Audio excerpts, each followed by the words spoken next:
โยมตั้งหลายพบปะกับอัตมาภาพพระมหาสมชาติชาตะปัญโย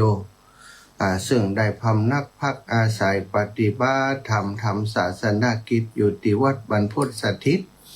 อำเภอเมืองจังหวัดลำปางอันเป็นสถานที่ตั้งของสถานีวิทยุ106.50 เมกะเฮิรตซ์ในเมตตาปรมีของครูบาอาจารย์ท่านอาจารย์พระมหานพดลสุวรรณเมธีได้ตั้งสถานีขึ้นมาเพื่อประโยชน์ในการเผยแผ่พระธรรมคำสอนขององค์ชินวรสัมมาสัมพุทธเจ้าร่วมกับคลื่นสีขาวเพื่อชาวประชาของเฮาท่านอาจารย์พระครูอภิวัฒนวิกรมซึ่งเป็นกัลยาณมิตรเป็นกัลยาณธรรมกับท่านอาจารย์พระมหานพดลซึ่งทั้งสองก็เป็นครูบาอาจารย์ที่อาตมาภาพเคารพนับถือเอาแบบเอาอย่างของครูบาอาจารย์แม้จะบ่สามารถจะทำเช่นเดียวกับครูบาอาจารย์ได้100%ได้สัก10%ได้สัก5%ก็ถือว่าเป็นบุญของตนแล้วเนาะทุกท่านทุกคนติดตามรับฟังอยู่ในรายการธรรมะอยู่ในขณะนี้ทุกพื้นที่ทุกแห่งทุกหนทุกตำบลทุกหมู่บ้านก็นำธรรมะบรรณาการมาฝากมาแบ่งมาปันเนออีปออีแม่ตั้งหลายพี่น้องเมืองปานนี้ก็ฟังนักตอนเช้านี่เนาะตั้งหัวเมืองตำบลหัวเมืองหลายหมู่บ้านตำบลแจ่ซ้อนแม่คำนวณเขาแม่ฉลาดตั้งแจ่ซ้อนฟังกันอยู่ตั้งตำบลเมืองปานแม่ยายจมปลาสวยเขานี่ก็ฟังรายการแม่กัลยาแม่สายพินกัลยาแม่ยาค่ำก็ฟังบ่ฮู้ตื่นได้ยังเด้อที่เมืองปานที่ตำบลบ้านขอตำบลทุ่งกวาวนี่ของอำเภอเมืองปานอำเภอแจ้ห่มพี่น้องตังบันสันบันสันบุญเรืองบันสันบ้านหลายที่หลายแห่งบ้านตังแม่ตาปงดอนบ้านไฮนี่ก็เป็นประจำเลยติดได้โทรเข้ารายการของครูบาอาจารย์ตั้งวังเหนือตั้งแม่ข้าจารย์ตั้งลำปูนตั้งเจียงใหม่หลายพื้นที่เนื้อพดไปถึงสำเมิงวะเนาะสาวสำเมิง แม่วิอินแม่สาวสำเมิงตั้งเมืองลี้ตั้งสำเมิงตั้งแม่อายชัยประการแล้วก็อำเภอฝางตั้งก็ฟังกันอยู่เยอะเหมือนกันเนาะเมื่อก่อนนี่เมืองน่านโดยแต่ตอนนี้ตอนเช้าเมืองน่านบ่ได้ยินแล้วสถานีวิทยุที่เคยใช้บริการหรือว่าเคยเกาะสัญญาณให้เป็นประจำเปิดมาต่อสัญญาแล้วก็คือได้ยกเลิกกิจการไปก็เสียดายกับพี่น้องต่างเมืองน่านเนาะ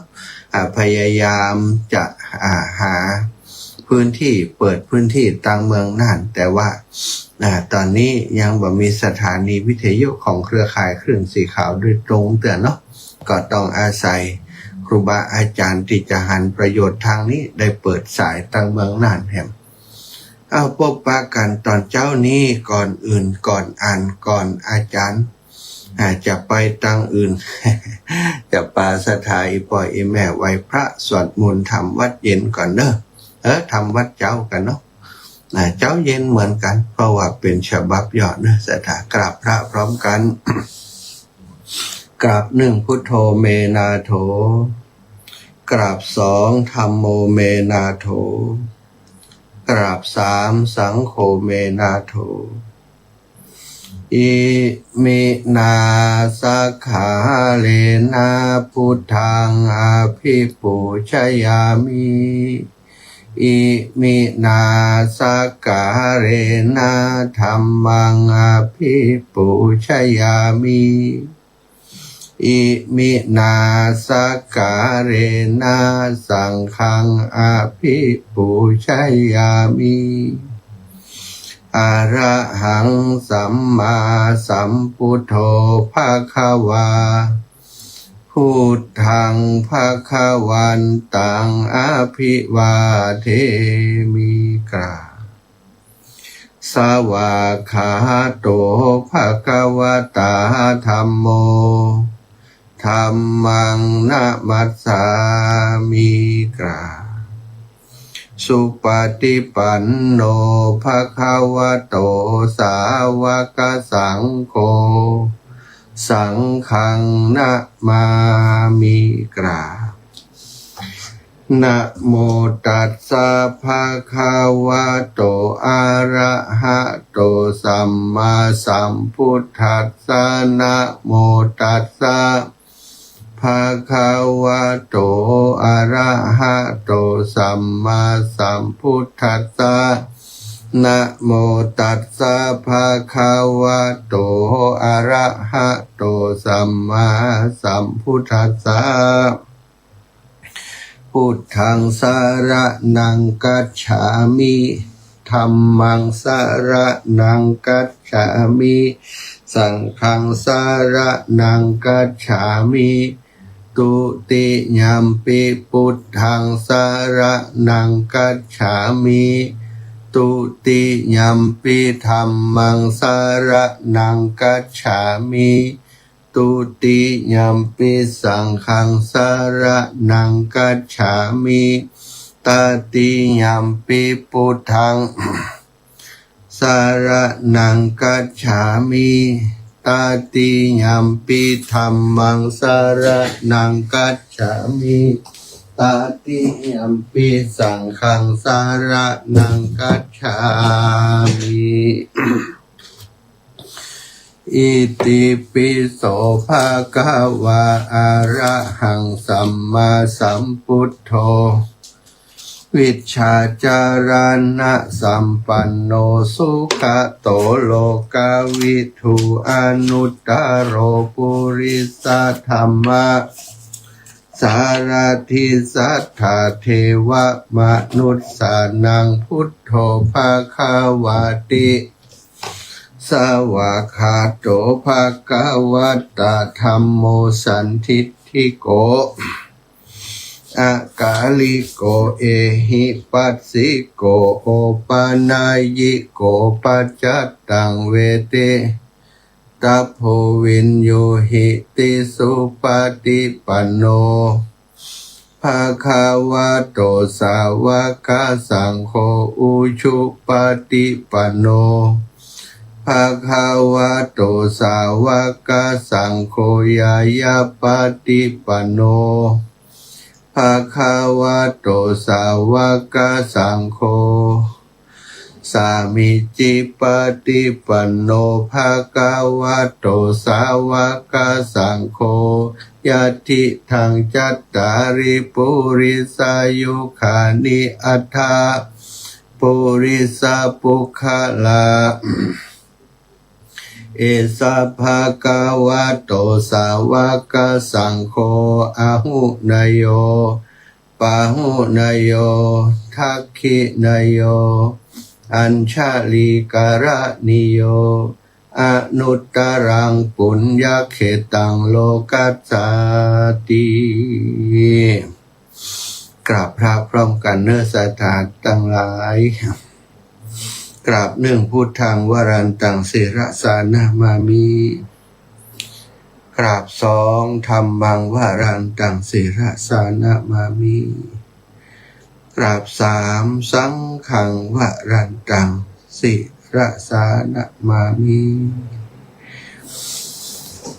ศรัทธาญาติโยมทั้งหลายไหว้พระสวดมนต์ทำวัดเรียบร้อยแล้วเนาะต่อไปก็จัดได้สนทนานำสาระธรรมนำสิ่งละอันพันละน้อยนะมาอุจามาแบ่งปันศรัทธาญาติโยมทั้งหลายให้ศรัทธารับฟังเพื่อจะสร้างศรัทธาประสาทะให้เกิดขึ้นนะเกิดขึ้นแล้วก็ให้เจริญยิ่งขึ้นไปต่อพระพุทธศาสนาอันเป็นบ่ออันเป็นแหล่งที่เฮาท่านเจ้าทั้งหลายจะได้คูดเอาสิ่งมีค่าในพุทธศาสนาในคำสอนขององค์จินวรสัมมาสัมพุทธเจ้าสถาเมื่อวันก่อนเนาะปรารภเรื่องถึงคนในยุคสมัยนี้นะมีความเชื่อ เรียกว่าเชื่อในสิ่งศักดิ์สิทธิ์ทั้งหลาย บัดต่างกับสมัยเมื่อ2,000 ปีเฮาว่าโลกเจริญแล้วคนจะใจสติปัญญาในความเชื่อต่างๆนักขึ้นแต่ศรัทธาญาติโยมทั้งหลายกลายเป็นว่ายิ่งโลกเจริญมากนักเท่าใดความเสื่อมทางด้านจิตใจของคนก็มากขึ้นเท่านั้นแล้วก็การใช้สติปัญญาก็น้อยลงไปเท่านั้นบางคนก็ยังอาศัยบนบานสันกล่าวเทพเจ้าสิ่งศักดิ์สิทธิ์ต่างๆแม้กระทั่งต้นไม้จอมปลวกเนาะต่างๆเหล่านี้ก็มีค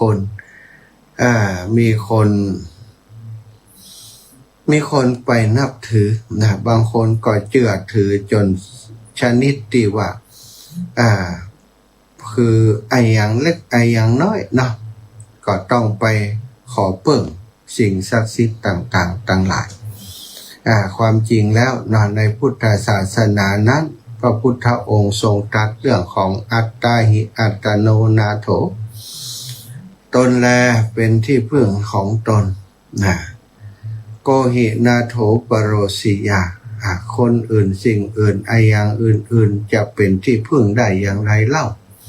ศรัทธาญาติโยมทั้งหลายคนทุกยุคทุกสมัยมักมองหาเวลามีปัญหาอย่างก็ดีแม้กระทั่งการทำกิจกรรมต่างๆอันเป็นเรื่องของอาชีพการงานแม้กระทั่งเกษตรกรนี่ศรัทธาก็มีความเชื่อจะทำเลือกสวนให้นาเตื้อหนึ่งนี่ก็ต้องไปบนบานศาลกล่าวไปหาเจ้าตีเจ้าตังเจ้าเขตเจ้าเด่นเจ้าแม่เจ้าป่ออย่างต่างๆมาช่วยดูแลมาช่วยดูแลพืชพันธุ์ธัญญาหารพืชพันธุ์ธัญญาหารต่างๆจะเนี่ยนาจะแหกนาจะยะไอยังเนี่ยเพิ่นก็จะมีพิธีอย่างนี้หมดสถานบางคนตีบยะก็ว่าโอ้ไปมีอย่างแม่หนูตั้งเข้ามันหมด แล้วก็เจ้าตีเปิ้นยะหรอหนูก็เอาเหมือนกันสถานหนูเข้าไปกินก้านี่เป็นหอมถ้าแบบนี้สมัยนี่ก็คือความเชื่อของคนนี่ว่าไผบ่ได้แต่ฟังลักษณะความเชื่อสมัยก่อนเป็นอย่างใดสมัยนี้ก็บ่หนีไปไหนซะจ้ะยิ่งนักกว่านั้นคือปัจจุบันนี้มีการสร้างสิ่งอันเป็นที่เคารพนับถือนี่ออกมาเยอะแยะมากมายบางสิ่งบางอย่างใส่สร้างใหญ่โตในวัดในวามียักษ์ใหญ่กว่าพระเจ้าอีก สร้างกันไปเนาะสร้างกันทำกันไปซึ่งในสมัยก่อนพุทธศาสนาบ่มีรูปเคารพบ่มีสิ่งศักดิ์สิทธิ์อย่างนี้มีแต่ธรรมคำสอนของพระพุทธเจ้าเท่านั้นเป็นลักยึดเหนี่ยวในจิตในใจปัจจุบันนี้วัดวาอารามต่างๆที่คนเข้านักเข้าเยอะๆบ่ได้เข้าไปฟังธรรมเข้าไปแอวคนที่ตุเจ้าครูบาอาจารย์ที่อยู่วัดใหญ่ๆดังๆวัดท่องเที่ยวอาศัยสิ่งศักดิ์สิทธิ์หรือว่าอายังที่มีอยู่เก่าก่อนแล้วนั้นครูบาอาจารย์ที่สร้างคุณูปการกับวัดกับวาแห่งนั้นแต่อดีตเก่าเมินมาแล้วเป็นผู้ที่มีบารมีคนก่อนนึกถึงกุลของเพิ่นไปกราบไปไหว้ไปสาหูก็กลายเป็นไปไหว้สิ่งศักดิ์สิทธิ์บ่ได้ไปเสาะหาบ่ได้ไปค้นหาธรรมบ่ได้ไปค้นหาแบบอย่างในการปฏิบัติแต่อย่างใดจะหันเป็นอย่างนี้วัดบางเตือก็สร้างกันใหญ่โตมโหฬารอลังการเพื่อให้คนไปเอี่ยวโดยมีวัตถุประสงค์ว่าเมื่อคนเข้าวัดเขาก็มีโอกาสสอนธรรมแต่เอาไปเอามาสถานไปพอเตอะสร้างวัดใหญ่โต แต่ที่สอนธรรมบ่มีสักเตี่ยมีแต่ตู้บริจาค มีแต่ตู้บริจาคนู่นนั่นนี่นะกะน้ำกะไฟกะตำบลกะเสนาสนะไถงัวไถควายสัพพะสุดปิดสะเดาะเคาะต่อจะตาอย่างเปิ้นนี่นะนะศรัทธาก็เข้าไปขอพรพระเจ้าแม่กระทั่งพระพุทธรูปก็ไปใส่จื่อเป็นสิริมงคลจบหลับก็ไอยังก็ดิศรัทธาเน้นตังจบหลับเน้นตังอธิษฐานยังได้ทันใจนะพระเจ้าทันใจนู่นนั่นนี่เอาพระพุทธเจ้าไปเป็นสิ่งศักดิ์สิทธิ์เป็นเทวดาที่จะประทานประทานโจกลาภให้ไปแห่ศรัทธาบัจจัยเป็นที่จะนำออกจากความทุกข์แต่ประการใดไปแล้วณปัจจุบันนี้บ่เท่าแต่บ้านเฮาเมืองเฮาเนอะศรัทธาทั้งหลายเอ่ยประเทศบ้านเกิดของพุทธศาสนาเมืองอินเดียนี่ก็สายมูเยอะนะสายมูก็คือนับถือสิ่งศักดิ์สิทธิ์เนี่ยยังก็บนบานศาลกล่าวเนี่ยเรียกว่าสายมูแล้วก็ในประเทศที่เจริญแล้วตั้งหลายนะสิงคโปร์มาเลเซียประเทศจีนอเมริการัสเซียอย่างมุนิปัตโทสถาญาติโยมมาปูจาของดีนะจากเมืองไทยผ่องจากที่หั่นที่นี่ผ่องเปิ้นมีอย่างดีที่ไหนไปหวังเปิ้งสิ่งศักดิ์สิทธิ์ถือช่วยอันนี้ก็เป็นความเชื่อส่วนบุคคลไม่สามารถจะก้าวล่วงแต่ว่าให้ฟังว่ามันเป็นอย่างนี้สถานทั้งที่เฮานะเป็นลูกของพระพุทธเจ้าเฮาบอกว่าเฮานับถือพระพุทธเจ้าปฏิบัติตามคำสอนของพระองค์แต่สิ่งที่เฮาทำกันทุกวันนี้นะเมื่อเฮายังไปไหว้นกคบยำกับจอมปลวกก็ดีกับต้นไม้ก็ดีกับศาลเจ้าที่หั่นที่นี่ก็ดีหรือว่ายักษ์อย่างต่างๆที่เปิ่นสร้างไว้เนี่ยท้าวเวสสุวรรณกาทะพรหมกาอย่างต่างๆนี่ตาเฮายังไปเป็นผู้เคารพนับถือสิ่งเหล่านั้นอันนับถือว่าเป็นสิ่งศักดิ์สิทธิ์แม้แต่เทวดาลูกค้าเทวดาภูมิเทวดาอย่างต่างๆนี้แสดงว่าเฮาปฏิบัตินอกเหนือจากคำสอนของพระพุทธเจ้า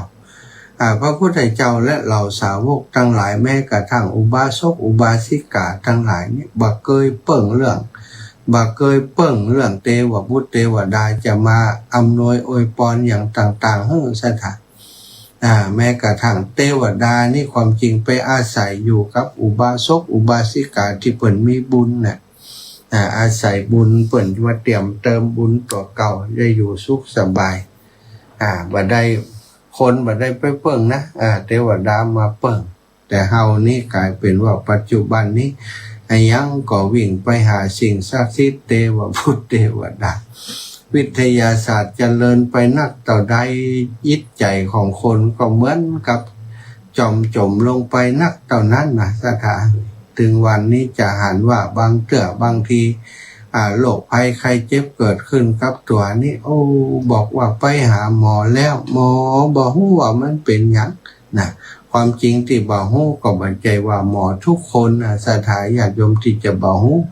บางทีเป็นหมอบ่ได้เป็นหมอเฉพาะทางเรื่องนั้นเรื่องนี้นะเป็นหมอทั่วไปเปิ้นบ่เคยสัมผัสกับโรคนี้กับเถื่อแน่มันเกิดขึ้นจากหยังการวิเคราะห์วินิจฉัยต่างๆก็บ่ได้ทำอย่างจริงจังดูอาการฟังอาการอาการอย่างนี้ไม่เป็นอะไร ก็มันเป็นอยู่เจ้าทุกข์หรือว่าคนป่วยเป็นอยู่หมอว่าไม่เป็นอะไรมีอย่างเสาะพอแล้วมีความจริงก็คือยังบ่ได้ตรวจโดยละเอียดเตื้อมันตรวจสักพักนะสถานกว่าจะเจอโรคบางอย่างเอาง่ายๆโรคยอดฮิตเนี่ยโรคมะเร็งเนี่ยสถานขึ้นพอเถอะกว่าจะพบกว่าจะปะระยะที่3แล้วระยะที่คือบ่มีโอกาสรักษาแล้วถึงไปปะถ้าก่อนเนี้ยมันก็มีมาเมินแล้วจะได้เปิ่นปะก่อนนั้นนะหมอ ก็บ่ใจฮู้ไปทุกเรื่องนะบ่ใจว่าเพิ่นจะมีตาทิพย์มันต้องอาศัยการตรวจสอบอย่างละเอียดถี่ถ้วนและที่สำคัญก็คือผู้ป่วยจะต้องสังเกตตนเองหลายๆอย่างแล้วก็เอาผลจากการสังเกตตัวเองนั้นเป็นอย่างนั้นอย่างนี้ไปเล่าไปบอกอาการให้คุณหมอมันก็จะเป็นแนวทางวินิจฉัยได้ประเดี๋ยวนี้ศรัทธาญาติโยมก็มาหันว่าอันบางเตือคนก็บ่เชื่อหมอบางเตือหมอก็บ่ทำตัวเองน่าเชื่อถือคนไข้คนป่วยเลยบ่เชื่อเอาไปเอามาเป็นอย่างมาก็ไปบนเอาผีตัวนั่นตัวนี้อีนะคนสมัยก่อนอาตมายำน้อยเนี่ยกองหมวยกองป่วยกองไข้นะแต่ถ้าใครมึงไปไหนมามึงไปเล่นไหน ไปเล่นไปเลี้ยงควายตรงพุ่นน่ะล่างไปเนี่ยยังดิ้มให้ก้าน่ะผีฮู้แล้วไปบนแล้วไปบนเราหายไกลกูบ่น้อยถ้ามันเนี่ยอย่างล่วงล้ำค่ำเกินไปโปรดอภัยจะเอาถ้ามันหายนะนัด3 วัน 7 วันถ้ามันหายจะเอาไก่มาเลี้ยงไก่เราหายไก่กูก็โรคมันไข้มันเมื่อยมันอย่างนี้บางเตือมันก็หายนะหายจากอาการติดก็มันไข้สุดๆแล้วมันก็ลดลงเนาะตามวิทยาศาสตร์การของการเจ็บป่วยของร่างกายมันดีขึ้นพอดีขึ้นแห่นว่าแล้วเห็นเนี่ยไปเลี้ยงเราให้ไก่กูไปเลี้ยงแต่ดีอย่างหนึ่งก็คือผีกลมใจกินเหล้านะเสถากินนั่นกินมันเเพิ่นว่าเนาะไก่ก็เหมือนกันมันก็ยังเหลือเป็นตัวอุ้นตุ้นน่ะเอามากินที่บ้านคนที่ป่วยมึงกินนะมันได้ขี้ชาผีมึงกินคนอื่นได้กินมาละน่ะก็เจ้าแบบนี้ก็ทำกันมาจนลืมไปว่าแล้วคำสอนของพุทธเจ้าเพิ่นว่าอย่างไรแน่เฮาไม่ได้สนใจจริงๆว่าคำสอนของพุทธเจ้าเพิ่นสอนว่าอย่างไรมีเรื่องตลกแต่ว่าตลกแบบเจ็บปวดอย่างหนึ่งเนาะมีเรื่องเล่าว่าแปะเฮงเป็นคนจีนมาทำงานรับจ้างอยู่ในเมืองไทยของเฮาข้ามน้ำข้ามทะเลมารับจ้างเป็นกุลีรับจ้างทำสวนทำนาเจ้าที่เปิ้นปลูกพักปลูกปลูกพักปลูกผลปลูกพืชพันธุ์ธัญญาหารต่างๆเหล่านี้เอาไปขายเสร็จเป็นที่เรื่องลือว่าพักเปิ้นงามเปิ้นเอาอย่างไปใส่หม้อเนาะที่ห้องน้ำนิ่มเหลือเลยเนาะที่บอกเลอะนี่บ่มีบอกเกอะเลยนะสะอาดเอาน้ำล้างแหมก่อนเอาไปเป็นปุ๋ยพักก็เลยงามกรอบอร่อยอีหรอเนาะก็ขายดิบขายดีแกก็ทำกิจการของแกปลูกพักปลูกไม้ไผมาจ้างอย่างก็ไปหมดสถานมีอยู่วันหนึ่งแปะเฮงนี่ก็ไปเดินทางจะไปสวนตัวเก่าจะไปติดเจ้าเปิ้นนาที่เจ้าไว้จะไปทำไปปลูกพักปลูกไม้ ปลูกพักเนาะก็ปรากฏว่าไปเจอกล่องขี้งัวกล่องหนึ่งขี้งัวแกเก่าเว้นเหี่ยขี้แต่ขี้ว่ากล่องโอโมอยู่หั่นกลางกลางพอดีแกก็เว้นไปขากลับมาเหมือนแล้วอย่างนี้มี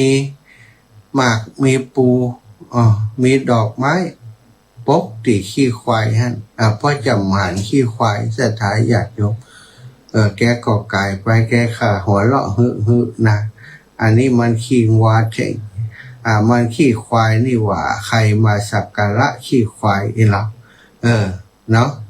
อย่างใดมันหัวนะเราจะเอาดอกไม้ตกดอกไม้ถูกเทียนแล้วก็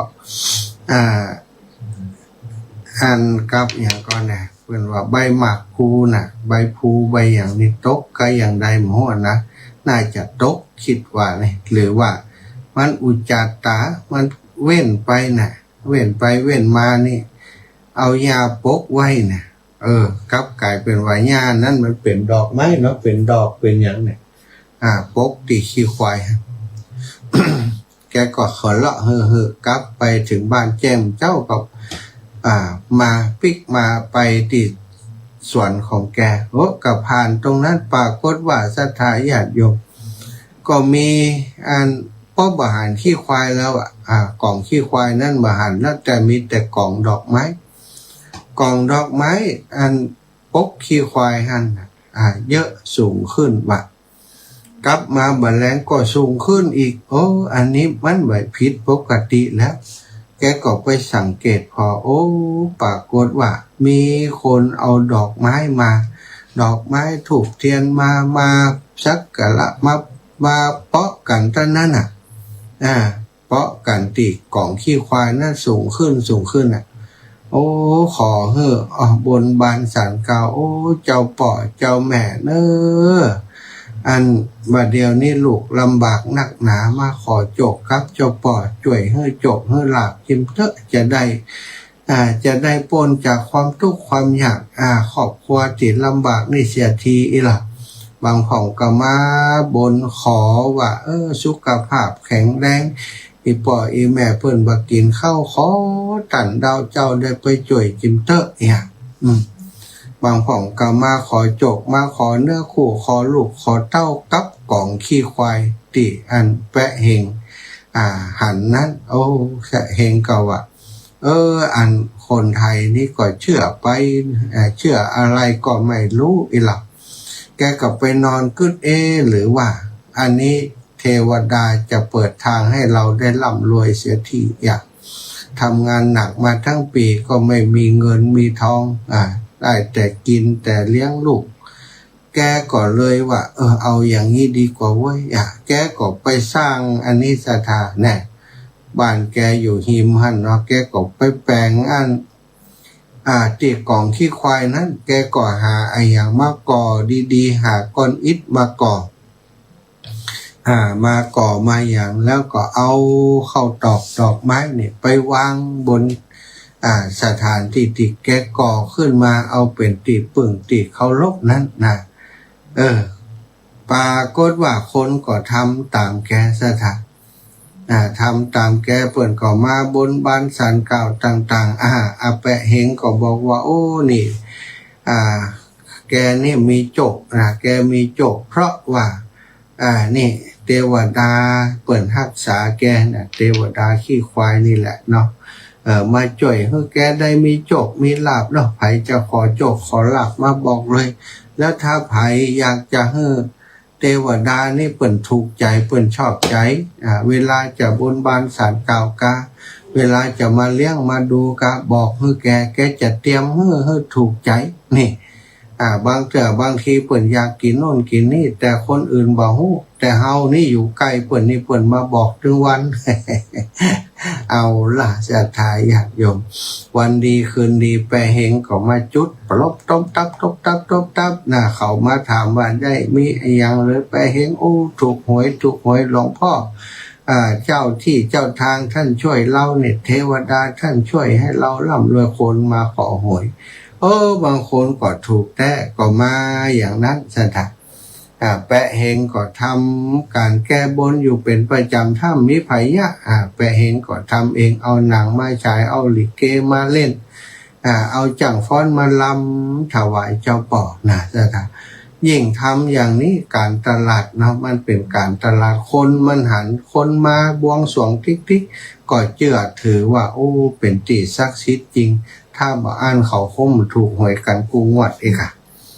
คนมันนักสถามันก็ถูกกัน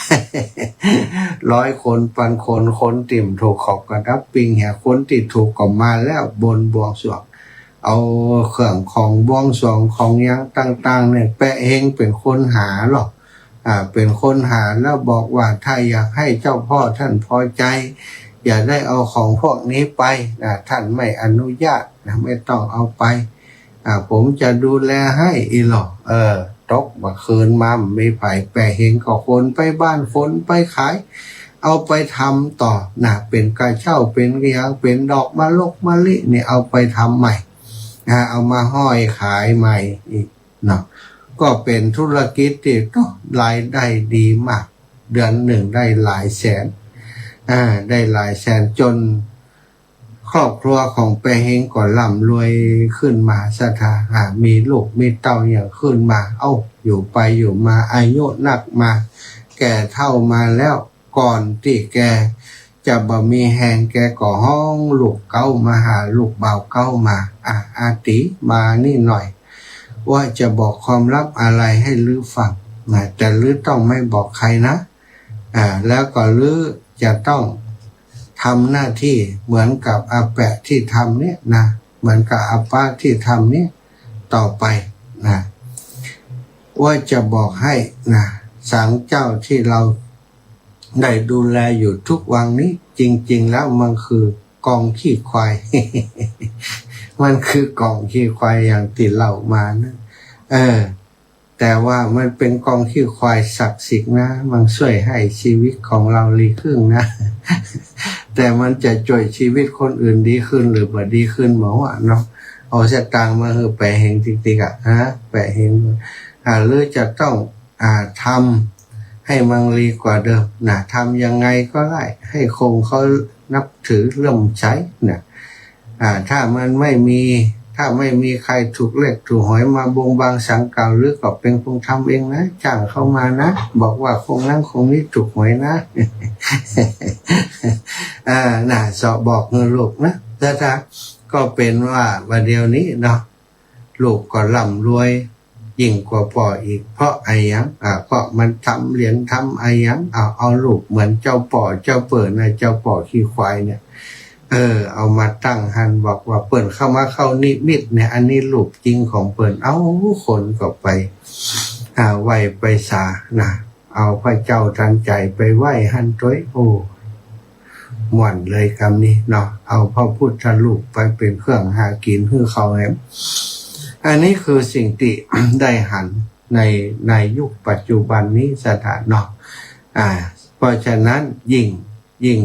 วัตถุเจริญต่อใดจิตใจของคนก็แสวงหาที่พึ่งที่วัตถุต้องความจริงที่พึ่งแบบนี้มันมีมาก่อนพุทธศาสนาก่อนพุทธศาสนาจะเกิดขึ้นเมื่อการเกิดขึ้นของพุทธศาสนาเพิ่นก็มาลบล้างสิ่งเหล่านี้ไปบอกว่าคนเฮาจะเจริญรุ่งเรืองบ่ใจจากอำนาจสิ่งศักดิ์สิทธิ์ของสิ่งต่างๆหรอกนะบ่มีเทวดาตนใดจะมาประทานให้เฮามีเทวดาตนนี้ตนเดียวแหละเนาะคือตัวเฮานี้ที่จะสร้างฐานะความร่ำรวยหรือว่าความโชคดีความมีสุขภาพดีให้ตัวเก่านอกจากนั้นเนี่ยเป็นเรื่องความเชื่อที่ไร้เหตุผลบ่มีสาระทั้งสิ้นอันนี้เป็นคำสอนที่พระพุทธองค์ทรงมานำมาเปิดเผยเฮาเป็นพุทธศาสนิกชนที่อยู่กึ่งกลางๆเนาะกึ่งกลางๆเรื่องผีเรื่องพุทธเรื่องเทวดา เจือไปหมดนะไผว่าทั้งใดก็รู้ไปก็พิจารณาตนเองให้ดีเนาะศรัทธาอันใดที่เป็นพุทธแท้อันใดเป็นพุทธเทียมอันใดที่พระพุทธเจ้าสอนอันใดที่เพิ่นบ่สอนนะเขาก็ต้องเอาสิ่งที่พระพุทธเจ้าสอนเพราะเรามีรัตนตรัยเป็นที่พึ่งเป็นที่ระลึกพุทธังสรณังคัจฉามิพระพุทธเจ้าเป็นที่พึ่งเป็นที่ระลึกพระพุทธเจ้าคือผู้รู้ผู้ตื่นผู้เบิกบานนะเรานับถือผู้รู้ผู้ตื่นผู้เบิกบานแต่เรานับถืออะไรอย่างเราไปนับถืออะไรอย่างที่มันบ่ใจเบิกบานเนาะมันบ่ใจเรื่องที่เราฮู้เขาบ่ฮู้เป็นอย่างตะกี้ที่ว่ากองขี้ควายนั่นแหละนะก็กลายเป็นเรื่องที่บ่ใจทางของชาวพุทธทั้งหลายเอาละศรัทธาชั่วโมงนี้จะเปิดสายให้ศรัทธาญาติโยมติดตื่นมาแล้วที่อยากจะสนทนาอุจาฟังอยู่ที่ไหนตั้งได้เสียงชัดดีก็บ่ชัดดีนะทักทายเข้ามามาจากกันได้ที่เบอร์โทรนี้080 8844 173 080 8844 173นะ แม่วิอินแม่สาบเสมิงตื่นเลี้ยวยังนะแม่วิอินแม่วิอินแม่สุกันธาแม่สายนะแม่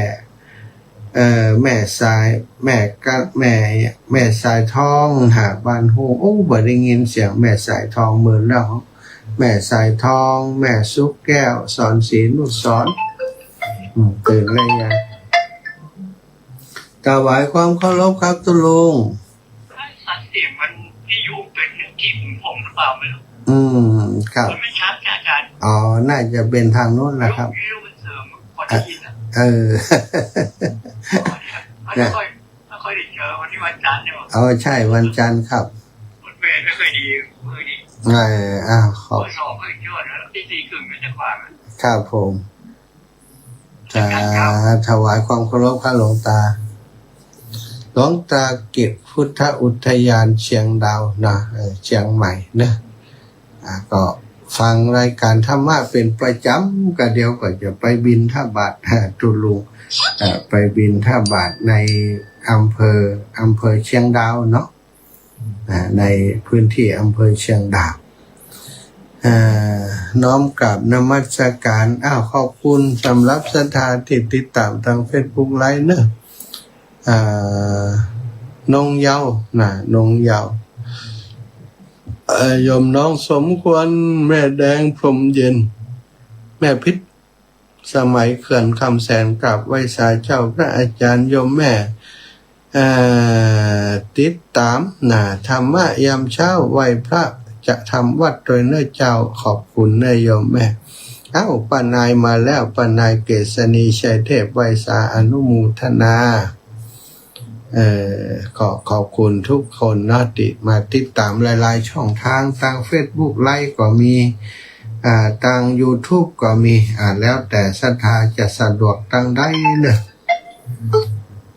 แม่คำนวณดินดำพร้อมแล้วจะไปแอวพร้อมแล้วข้าวสารอาหารเพลงอีแม่ซื้อแล้วแหละข้าวสารแหละซื้อสอนในกาเท้าอันติดต่ออันปีนานสุวรรณซึ่งเพิ่นอยู่สุรินทร์คนติดต่อฮื้อนั่นนะติดต่อสถานที่ที่ทำบุญฮื้อน่ะเฮาขี้ข้านขนไปเพราะมันนักมันกะข้าวสารนี่มันถึง50 กิโลต่อคนหนึ่งอีกเฮาก็เลยเฮาก็สั่งเพิ่นว่าเดี๋ยวนี้นะถ้าอีแม่เอาใจซ่อนก่อนแล้วแต่ไม่ไปกันเสียมันจะสั่งมันจะสอนนะคะเฮาลองคิดพอกับคนขับรถพอจะเอาพุ่นก็เอาเอาพุ่นมันกับสบายเฮานี่เฮาต้องนักรถเฮาน่ะรถเฮาสบายประหยัดน้ำมันของแหมแล้วก็เฮาก็ไปสบายถ้าพุ่นมันราคามันเท่ากันไงอีแม่ราคามันเท่ากันแล้วพุ่นมันเข้ากับเหมาะนะเข้าทางอันสุรินทร์ก็อย่างกับซื้อแล้วหมดนะปลากระป๋องซื้อแล้วมะม่าซื้อแล้วเนาะมีแต่ข้าวเนาะกับกับไอ้หนอมว่าจะเอาอย่างไรจะเอาใส่รถไปก็ว่าจะให้อาจารย์สั่งปุ่นนี่นะ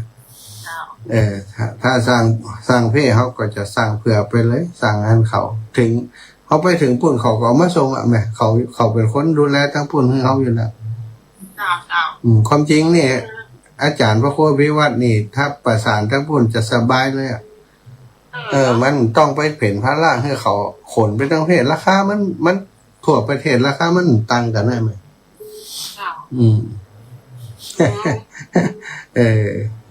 มาแรง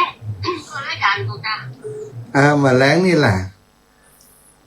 มาแรงนี่เข้ารายการอยู่เข้าอยู่แม่ตอนมาแรงนะเจ้ากำเนิดเหมือนกันก็ประธานคนที่สอนเขาซื้อกับซื้อแต่ถ้าเขาซื้อแต่ไม่กันจ้ะเจ้าบางคนก็ซื้อไปเพิ่นกว่ามีทั้งปุ่นแต่เขาเกิดว่ามันจะสบายรถดีอีกหน่อยความจริงนี่น้ำหนักเพิ่มนี่ก็เปลืองน้ำมันไปแหมจะนั่งดูนะเจ้า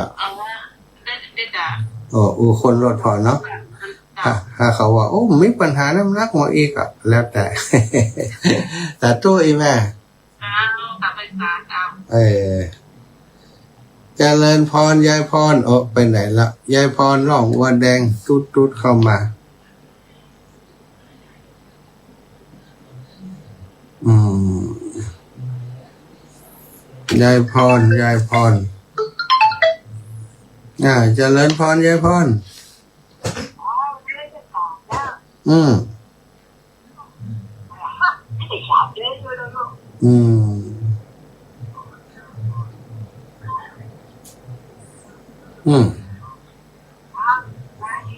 อืมสบายดีจ้ะสาธุเนอะสบายดีก็ดีแล้วยายพรนี่ศรัทธาญาติโยมนะก็ว่ากันไปเนาะเอาตามสะดวกอาตมาคิดว่ามันสะดวกลดกันเลยว่าจะไปซื้อเอาติปุ่นนะปีนานสุวรรณเปิ้นนั้นเป็นผู้ประสานงานอยู่ตังสุรินทร์นะเปิ้นก็เคยมีครูบาอาจารย์ไปกูเตือเปิ้นก็ดูแลเรื่องนี้อีนะเปิดที่เปิ้นไปบริจาคต่างจังหวัดที่เปิ้นไปเนี่ยทั้งนครปฐมก็ดีอย่างกันที่เปิ้นมาบริจาคเข้าของเครื่องใจนะเปิ้นว่าเอาติดตัวมาละเพราะมันอย่างว่านะคนเดินทางแล้วก็นำนักรถอย่างเนี่ยแล้วก็เป็นภาระที่ต้องเอามานักเปิ้นก็ซื้อเอาในพื้นที่อาตมาจะไปซื้อเอาพุ่นน่ะ จูง่าย เจริญพร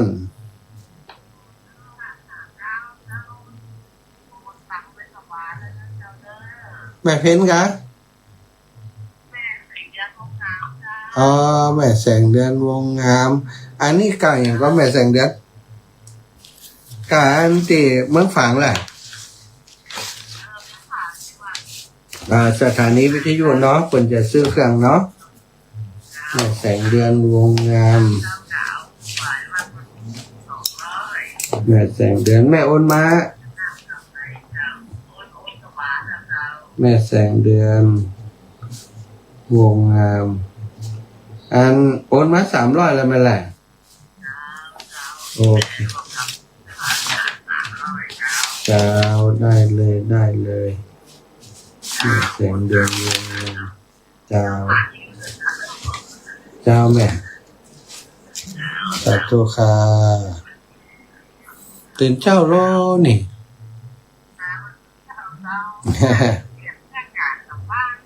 อ๋อใจไหมสาธุค่ะ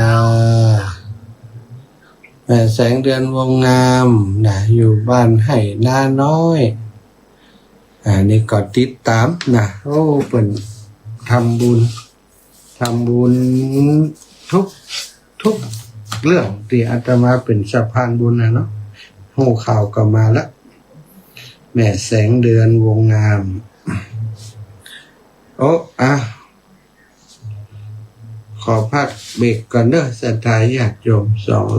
200ฝัง100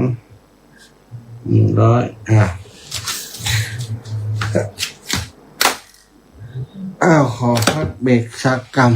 เดี๋ยวกินน้ำกินท่ามาปักกันใหม่ชั่วโมงถัดไปเนอะ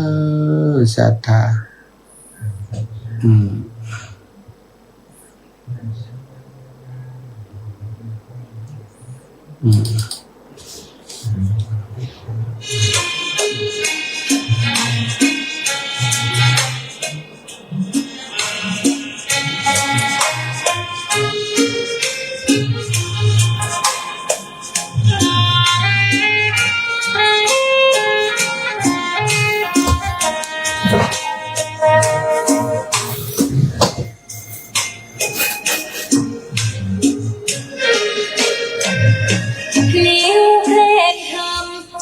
ถ้อยคำเข้าถึงจิตใจฟังรายการวิทยุเสียงใสส่งถึงใจไปสู่ปลายนาสารธรรมน้อมนำของพระศาสดาบอกผู้คนทั่วลากันมาเข้าวัดฟังธรรมคลื่นเสียงนี้เป็นคลื่นธรรมะ จากใจส่งถึงบ้านไกลบ้านไกลฟังได้สุขใจล้ำยามดึกดื่นคนคืนมีงานต้องทำเป็นคืนสารธรรมเน้นย้ำธรรมะเตือนใจเสียงคลื่นธรรมบอกหลักธรรมให้คลายความเหงาฟังเสียงธรรมะเบาเบาบอกเล่าถึงคนบ้านไกลสื่อธรรมะบอกละละวางด้วยใจสื่อไปถึงสวงในเข้าใจหลักธรรมหลักดีลิ้นเพลงธรรมถูกสัมพันธ์จิตใจร่าเริงฟังสาระธรรมะบันเทิงรื่นเริงในชีวิตยามวันว่างเดินทางไปเยี่ยมสถานีเราพบกันน้องพี่วันนี้วันดีวันเสาร์สวดมนต์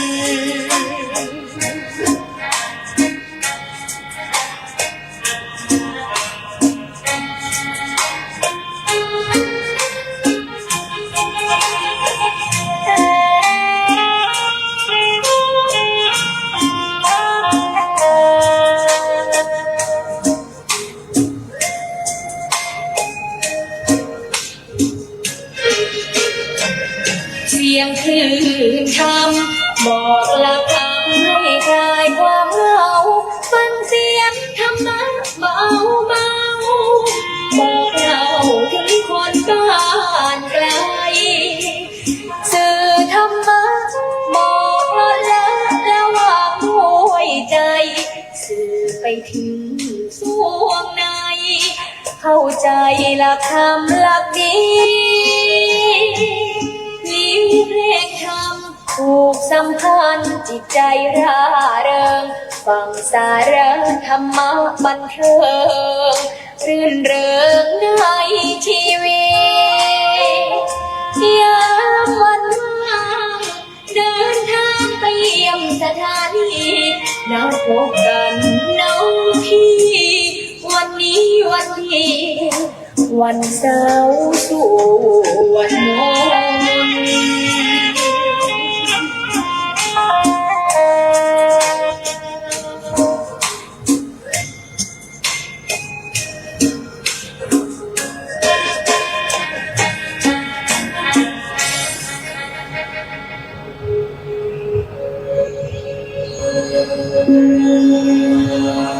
บุตตังชरणं गच्छामि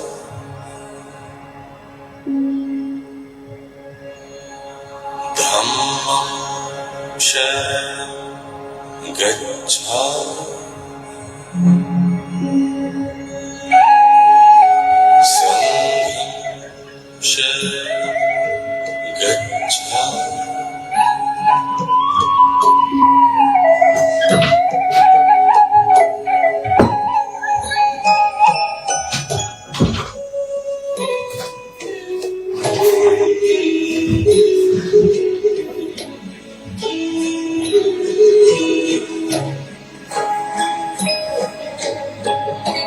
พระ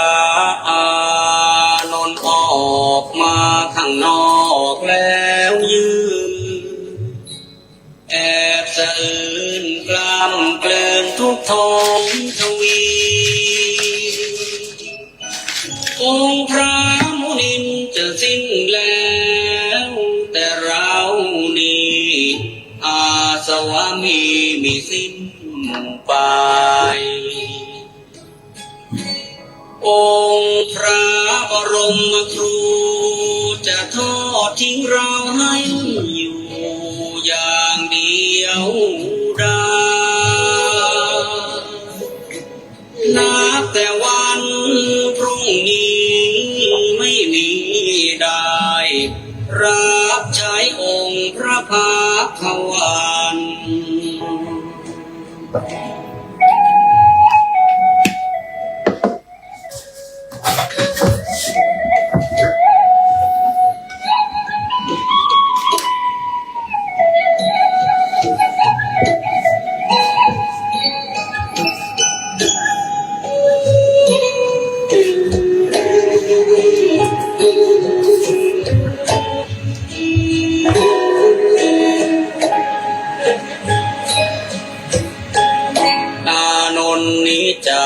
ผู้อาจทั้งถือบาทจีวรถวายน้ำทรง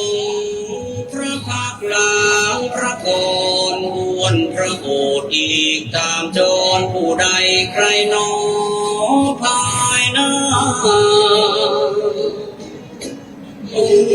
เราดังนกอาจกินแม่นกมาสิ้นสูญชีวา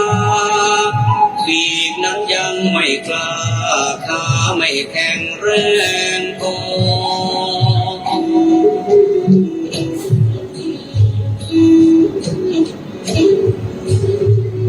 ยังบินทลาต้องระวังรังรอปีกแม่แผ่คอยบินคลอได้โคโลเลี้ยงชีวาน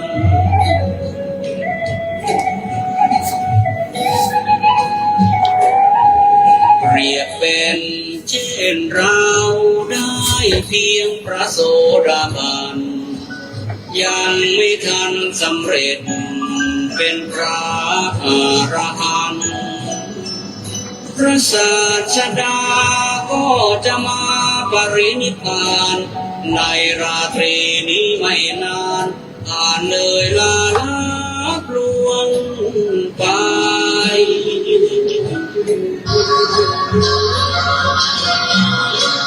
โอ้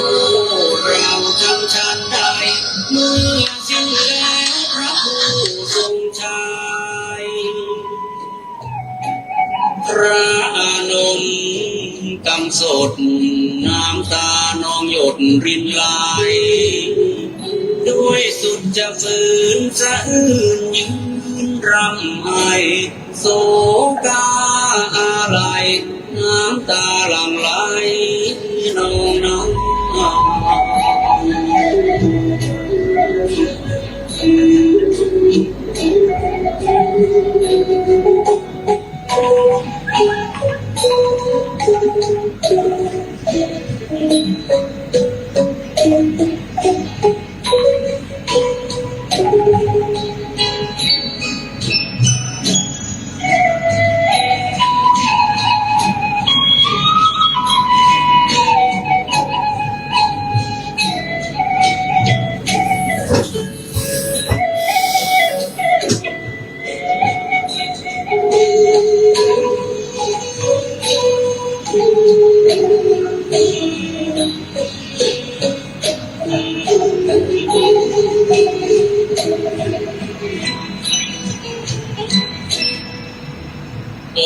พระโท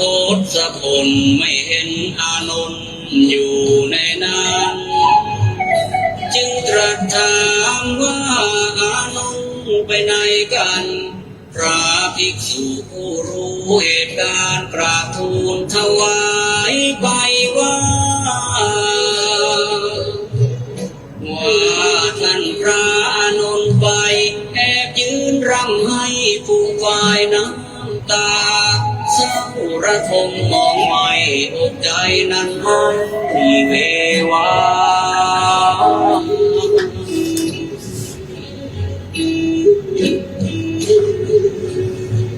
ยามใดสิ้นสูญพระดุลยศาสดาก็ดังชีวาพระอานนท์นั้นสิ้นไป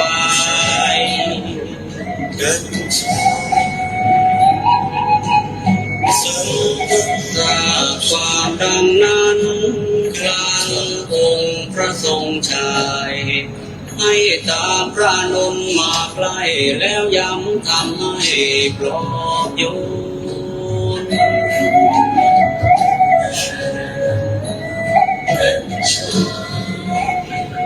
ลดความเศร้าหม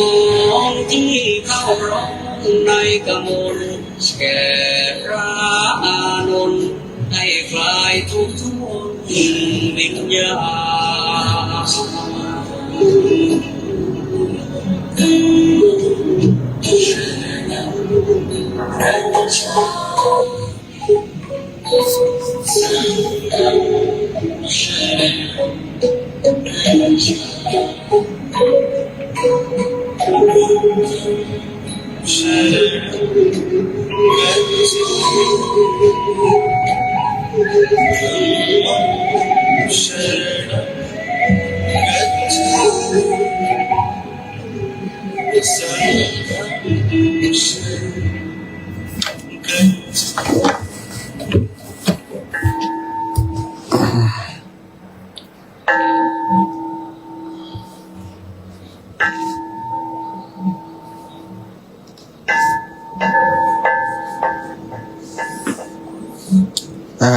ผ่านไป1เบรกนะก็พักเหียนนิดหนึ่งจะได้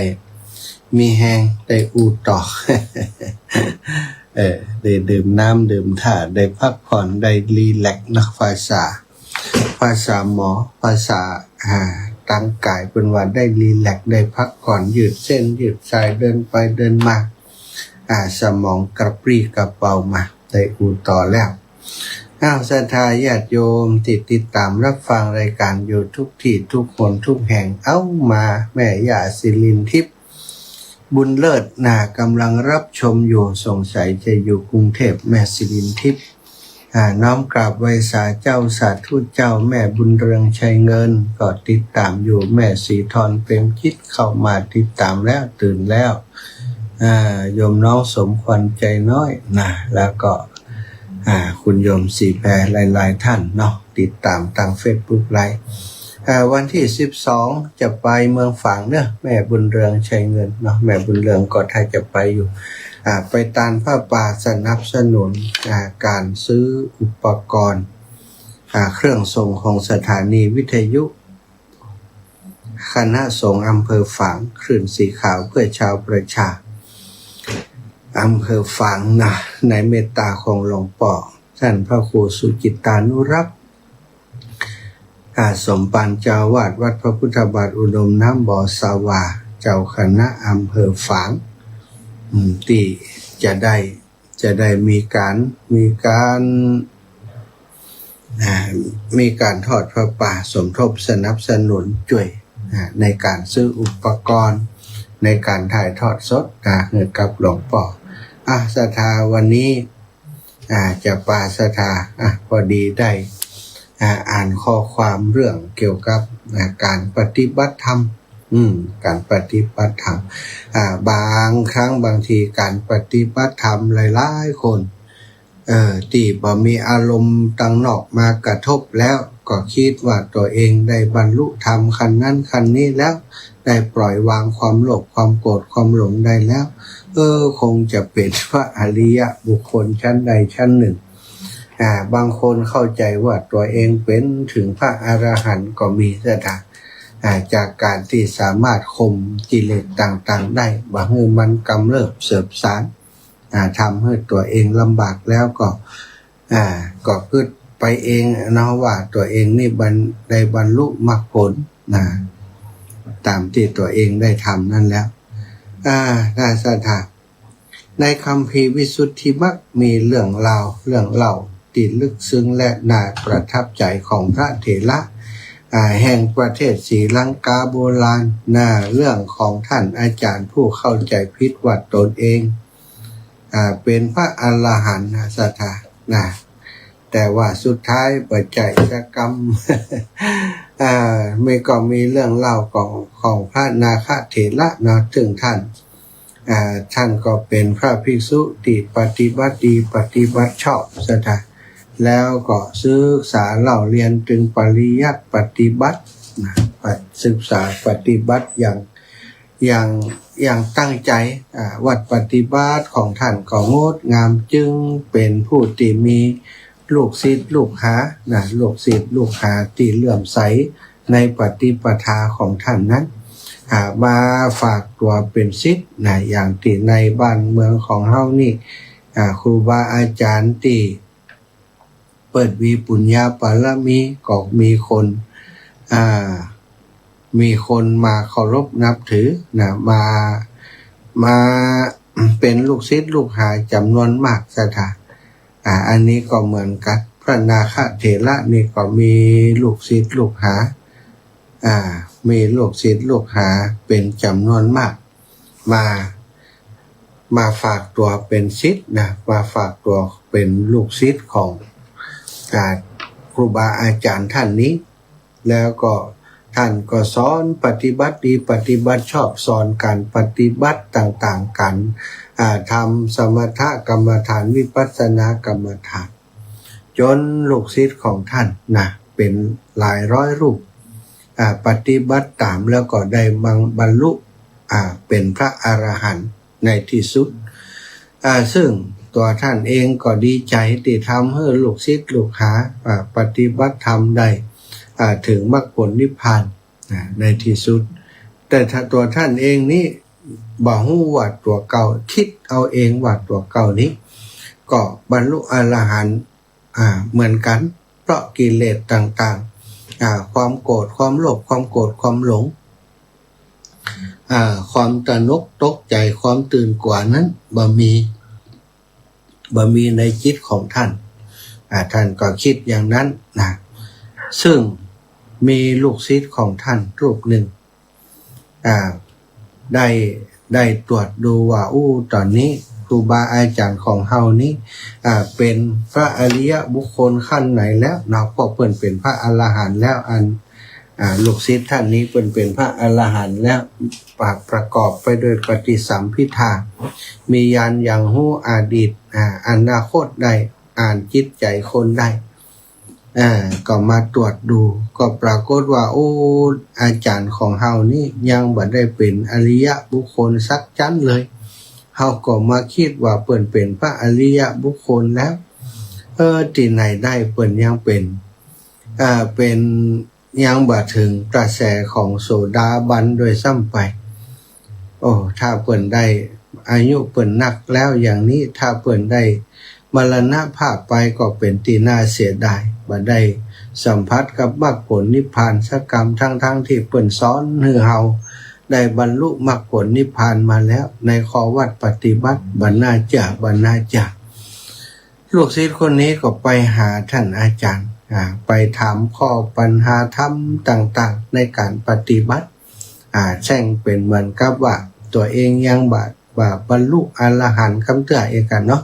ถามโดยใจบริสุทธิ์ถามข้อธรรมข้อใดอาจารย์ก็ตอบวินิจฉัยได้หมดทุกอย่างทุกประการสถานโดยความสุขุมคัมภีรภาพในสติปัญญาก็เป็นที่น่าอัศจรรย์นะลูกศิษย์นี่ก็มาเกิดว่าอาจารย์ของเฮานี่หู้ข้อธรรมของพระพุทธเจ้าขนาดนี้แล้วเปิ้นยังบ่ได้บรรลุมรรคผลนิพพานเลย คงจะมีอะไรยังติดไปปิดบังเปิ้น โดยเฉพาะความคิดมานะถือตัวว่าตัวเองนี้ได้บรรลุแล้วนั่นเอง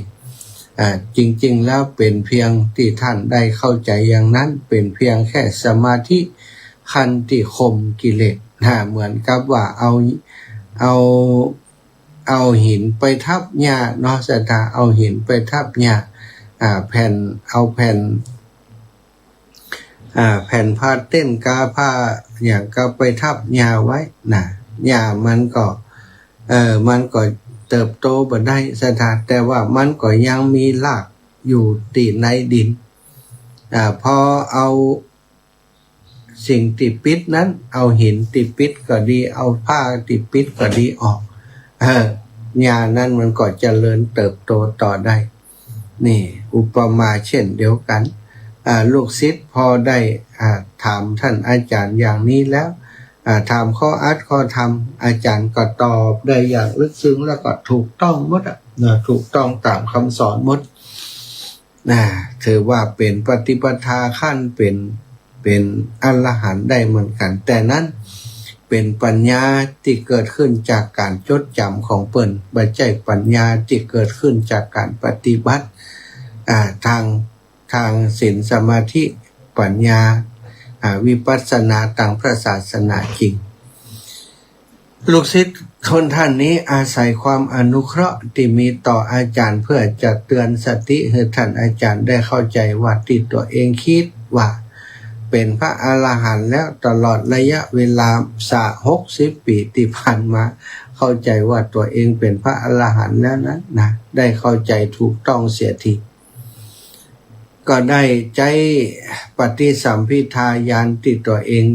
ได้มีนั้นนะฤทธิ์เดชที่ตัวเองมีจากความที่ได้เป็นพระอรหันต์แล้วนั้นนะสถานได้เนรมิตช้างตกมันตัวหนึ่งช้างพังตกมันนะตกมันก็ร้องแผดเสียงร้องตัวใหญ่เหี่ยงายาวเหี่ยสถาน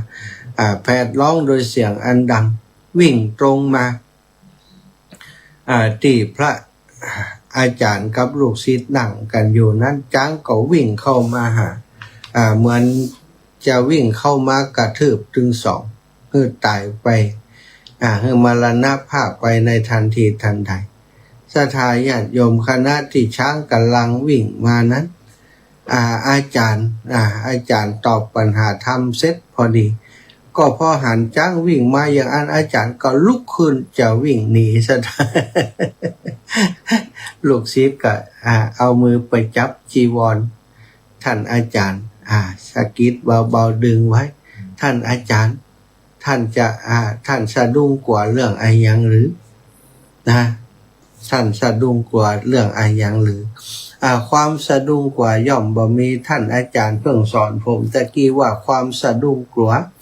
ต่อภัยอันตรายทั้งหลายย่อมบ่มีแก่พระอรหันต์มาใจกะครับเอาอาจารย์เหมือนกับถูกค้อนตีลงบนหัวอย่างแรงสะดักนึกขึ้นได้ทันทีว่าตัวเองนี้บัจใจพระอรหันต์แน่นอนละเพราะกิริยาอาการที่แสดงออกนะที่มีความกลัวต่อมรณะภัยที่จะมาถึงนั้นนะได้แสดงออกปรากฏออกในการกระทำของท่านที่จะล่นลุกวิ่งหนีนั่นแหละศรัทธาญาติโยมเรียกว่าความกลัวที่ถูกซ่อนไว้ตั้งในอย่างมิดชิดนะที่ผ่านมาบ่มีไผได้หันอาจารย์แสดงกิริยาอาการอย่างนี้อันนี้หันจ้างมาจะลุกล่นนี่แสดงว่ายังสะดุ้งกลัวต่อมรณะภัยคือความตายเมื่อลูกศิษย์สะกิดอย่างอาจารย์ก็ได้สติทันทีว่าเฮาบ่ใจพระอรหันต์เฮาเข้าใจไปเองว่าตัวเองเป็นพระอรหันต์ลูกศิษย์คนนี้มาตักเตือนเฮาให้ฮู้ว่าเฮานี่ยังบ่ถึงมรรคผลนิพพานเด้อบ่ได้เกิดความละอายนะในการกระทำที่ลูกศิษย์กระทำต่อตนนั้นแต่รู้สึกขอบคุณที่ลูกศิษย์นี้ได้เตือนว่าอาจารย์ยังบ่ใจเตือนนะอาจารย์ต้องปฏิบัติต่ออยู่ท่านก็เลยรับตาลงแล้วก็บอกกับลูกศิษย์นะขอบคุณลูกศิษย์ที่ได้ตักเตือนเปิ้นแล้วเปิ้นก็ขอว่าตั้งแต่นี้ต่อไปจะขอพักในการสอนทุกอย่างจนกว่าจะบรรลุมรรคผลนิพพานในที่สุดนะศรัทธาท่านก็ตั้งใจกระเจริญ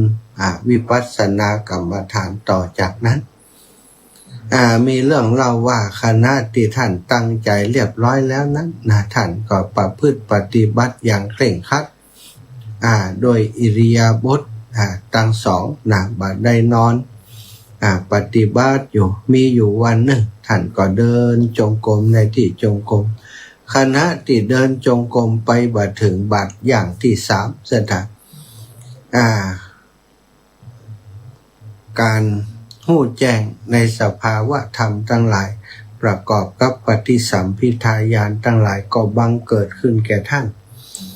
ได้บรรลุอรหันต์ในขณะนั้นนั่นเองสถานอันนี้คือสิ่งที่หลายๆคนบางครั้งที่อาตมาเคยว่าบางคนหลายคนว่าอีแม่นี่บอกกว่าบัดนี้ถึงวันนี้ตายวันใดก็ได้ตึ้มกว่ามันอีกว่าความจริงนี่เป็นกรรมถ้าบอกกว่าจริงๆนั้นแสดงว่าเป็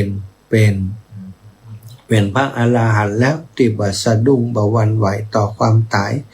แต่ปุถุชนทั้งหลายนี้คำที่เฮาไปนั้นถ้าเฮายังบ่บรรลุอรหันต์คำเตือนนะยังเวียนว่ายตายเกิดอยู่จิตใจเฮายังบ่เป็นอิสระจากความโลภความโกรธความหลงเตือนนั้น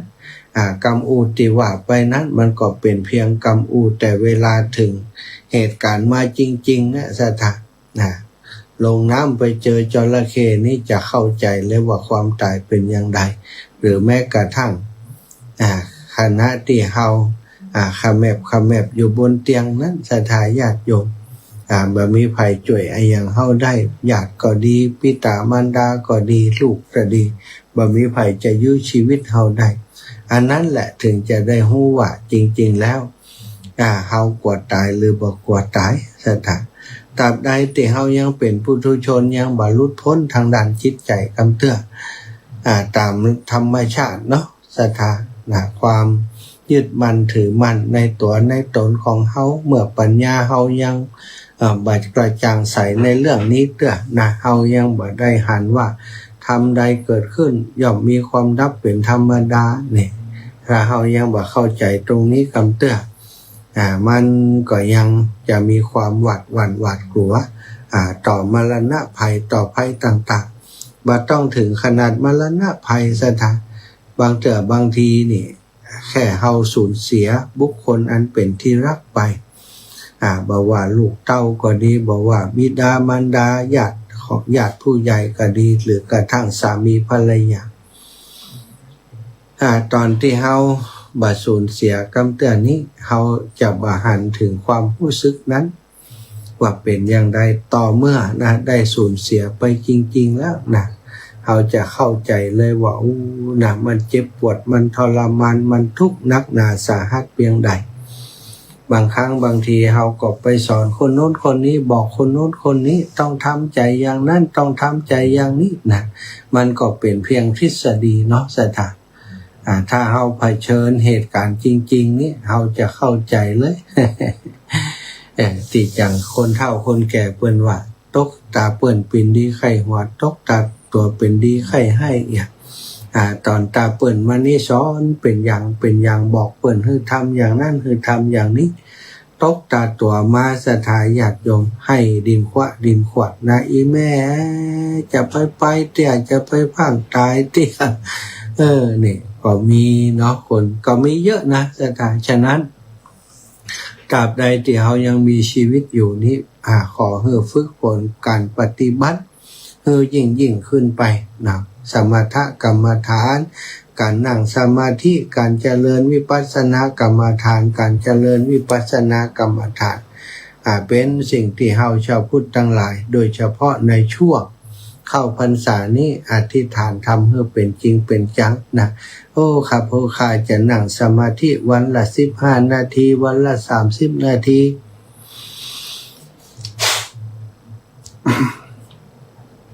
ก่อนนอนทุกวันถ้าอธิษฐานอย่างนี้ได้เขาก็ทำก่อนนอนหรือว่าตื่นเช้ามาทุกวันนั่งสมาธิ10 นาที20 นาที15 นาทีอย่างนี้ถ้าเราทำสม่ำเสมอทำสม่ำเสมอเมื่อไปถึงจุดหนึ่งคำตอบมันก็จะมีให้กับการกระทำของเรานั้นเปิ้นบอกว่าธรรมะของพระพุทธเจ้านี้บ่สามารถจะเกิดขึ้นได้จากแค่การศึกษาเล่าเรียนการคิดเอาเองการคิดเอาเองการประเมินการคาดคะเนเอาเองนี้ไม่ใช่ธรรมะของพระพุทธเจ้านี้มันจะต้องเกิดขึ้นโดยประสบการณ์เฮานั่งสมาธิเจริญวิปัสสนาเกิดแสงสว่างขึ้นมาเข้าใจทุกอย่างตามความเป็นจริงธรรมเราใดมีเหตุเป็นแดนเกิดธรรมเหล่านั้นย่อมดับโดยเหตุดับแต่เหตุนั้นอย่างที่พระอัญญาโกณฑัญญะได้ฟังที่พระพุทธเจ้าแสดงธรรมแล้วก็เกิดความเข้าใจแบบนั้นธรรมะจะต้องเป็นความเข้าใจแบบนั้นซะที่ความเข้าใจตรงบ่ใช่เป็นความเข้าใจแค่นึกคิดไปเองนี่ก็คือสิ่งที่ เราท่านเจ้าทั้งหลายจะต้องตระหนักรู้เนาะจะไปคิดว่าตอนนี้เรามาถึงขั้นนู้นขั้นนี้แล้วบ่ต้องปฏิบัติต่อ เอาไปเอามาจะเป็นความหลงเนาะมีอีกเรื่องหนึ่งมาเล่าสู่ศรัทธาฟังเนาะท่านอาจารย์เคยเล่านิทานให้พวกศิษย์ทั้งหลายฟังว่าอายังที่ใจเฮาไปผูกไปพันอยู่แล้วจะเหมือนเรื่องของทั่วเก่าคือเรื่องที่ท่านนำมาเล่าให้ฟังเป็นเรื่องของตายายคู่หนึ่ง ยายเป็นคนตันสมัยสถาโดยติดตามข่าวสารสุขภาพอยู่เป็นประจำจึงมีความรู้ว่าคนเฮาเมื่อสูงอายุแล้วถ้ากินอาหารประเภทเนื้อสัตว์มากๆจะเกิดโรคภูมิแพ้ง่ายและมีแนวโน้มว่าจะเป็นมะเร็งได้ง่ายนอกจากนั้นยังอาจจะมีปัญหาว่าอาหารย่อยบ่ดีบ่เต็มที่ได้แฮมถ้ากินพืชผักที่ให้โปรตีนสูงเช่นถั่วต่างๆจะทำให้ร่างกายแข็งแรงนี่คุณยายนี่หุ่มอ่านหนังสือ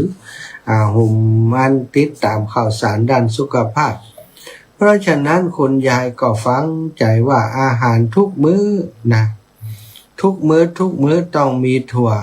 ถั่วต้มถั่วพัดถั่วสารพัดสารพันชนิดก็กินทุกวัน